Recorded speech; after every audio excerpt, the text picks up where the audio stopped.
Take a deep breath in. Hold it. Now let it out slow. Like you're about to say something hard to someone that you love. Now that feeling right there, that's the feeling that most families never get past. The conversation that goes unsaid. The decision that never gets made. The plan that never gets written down. And then, one day, something happens. And every decision gets made in a hospital hallway by people under the worst pressure of their lives, with no authority and no roadmap. I'm Sean Smith, almost 20 years in healthcare. My wife Bridget and I are both certified dementia care trainers, and we have sat with more families at this exact fork in the road than either one of us can count. Every single one of them said the same thing afterwards. I wish we had talked about this sooner. Every single one. Today, that stops being your family. Let me tell you about a family that changed how I do this work. Let's call them the Williams family. 3 adult children. Mom, Eleanor, was 78 years old. Dad passed 5 years before. And Eleanor has started showing signs, forgetting names, repeating questions, missing bills. When the 3 kids finally sat down to figure out what to do, 3 kids walked in with 3 completely different opinions. One wanted mom to move in with her. One wanted to hire in-home care. One wanted to wait and see. And here's what nobody had ever told them. Not one of them had a legal authority to make a single decision. No power of attorney. No healthcare proxy. Nobody even knew where Dad's original will was kept. 6 months of fighting later, 2 of the 3 siblings had stopped speaking to each other. By the time they finally got the legal pieces in place, Mom had progressed far enough that the judge had to decide he would make the decision for her. A stranger in a courtroom. That family spent tens of thousands of dollars in legal fees before the very first dollar of care money was ever spent. And here's the part that still gets me.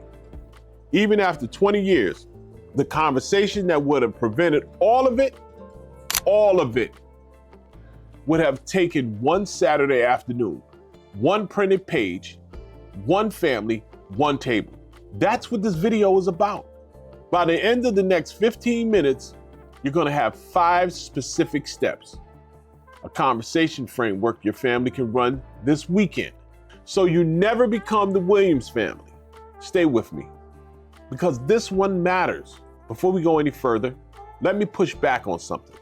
Most families avoid these conversations because they think having them is morbid, negative, borrowing trouble, as if not talking about it somehow protects the person that they love. It doesn't. I don't care what you think. Not talking about it does not protect anyone. It protects you temporarily from a conversation that feels uncomfortable.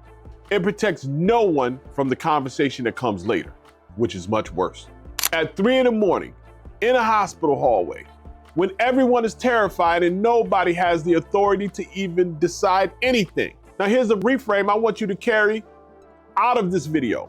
Preparation is not pessimism. Preparation is love in document form. Let me say that one more time because I really want you to get this. I really need you to grasp this. Somebody's well-being is hanging on this, maybe even their life.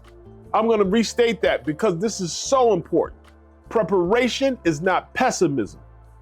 Preparation is love in document form. The family that has a conversation while everyone is still healthy, sitting around a table with coffee, no crisis in sight, the family is doing the most loving thing possible. They're saying, I love you enough to have this conversation now, so we never have to have it under the worst possible circumstances. That's not morbid. That's the opposite of morbid. And the research backs it up. A 2021 review of 14 separate studies found that families who do this work in advance fight less during a medical crisis, grieve more cleanly afterward, stay connected. The plan isn't the thing you do in case the worst happens. The plan is the thing that lets you all keep loving each other through whatever happens. 5 steps, 1 page, 1 conversation. Let's walk through all 5. Step 1 is the honest audit of where your family stands right now, today. 3 questions around the table before anything else. Question 1, does dementia run in your family? And if yes, who? This matters more than people realize. Having a parent or a sibling with dementia does increase your risk. Not a guarantee, not a life sentence. It's a data point that says your family should be more proactive than average. Question 2, has anyone in the family done a brain health audit? We built one for free. It's called the Wealthy Brain Audit. 10 minutes. It tells you exactly which of your daily habits, sleep, movement, nutrition, friendship, stress are protecting your brain or quietly draining it. The link is in the description below. Question 3, and this is the hardest one. Who in the family is the most at risk based on lifestyle? Not genetics, lifestyle. Be honest at this table. The one who sits all day, the one sleeping 4 hours a night, the one who hasn't seen a close friend in 6 months. This isn't about blame. This is starting the conversation with real data instead of assumption. Pull out your phone, open your notes app, write down the names of everyone you wanted this conversation. Spouse, adult kids, siblings. That's your starting list. Step 1 sets the ground truth. Everything else builds on it. Step 2 is where most families discover how prepared they actually are. 6 documents for each parent. And for you, I'm going to give you each one in plain English. Document 1, power of attorney. That's just a fancy way of saying, this is the person who can pay my bills and manage my money if I can't. Document 2, healthcare proxy. In some states, it's called a medical power of attorney. Same thing, different name. It just means this is the person who makes my medical choices if I can't speak for myself. Document 3, living will. This one tells doctors what kind of care you do and do not want at the end of life. If you've ever thought, I would never want to be hooked up to the machines for years, that's exactly the conversation a living will captures. Document 4, will of trust. This one decides who gets what. If you don't have it, the states decide. And the state almost never decides the way your family would have. Document 5, long-term care plan. This is how you'll pay for care if you ever need it. Insurance, savings, a trust, some combination of the 3. Document 6, HIPAA authorization. HIPAA is just a federal law about medical privacy. What you need to remember is this: without HIPAA authorizations, doctors are legally not allowed to tell you what's happening to your own parent. Most families find that out the hard way, in a hospital lobby, when the clock is already running. Now, here's the number that makes step 2 non-negotiable. The average lifetime cost of dementia care, $405,000. Not for the country, per family. That's straight from the Alzheimer's Association's most recent report. And 70% of that bill, 70% falls on family caregivers, either as out-of-pocket costs or as time and income they couldn't replace. Now I want you to open that same notes app. Type the 6 documents, 1 per line. For each one, write either I have it or I need it.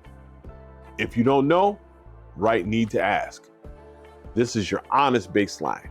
When you have your list, call an elder law attorney. That's just a regular attorney who specializes in older adults. They can get all 6 drafted and signed in 1 or 2 meetings. If you do not know one, ask your regular attorney for a referral or search your state bar association online directory. Step 2, don't skip it. Quick check-in. 2 steps down, 3 to go. If this is the conversation your family has been quietly avoiding, hit subscribe. I drop a brain health video every 2 days. This week's video builds directly on this one. And the 1-page family action plan, the document this whole video is built around, is free. The link is in the description below. Print it. Bring it to dinner this weekend. Now, step 3. It's the smallest one.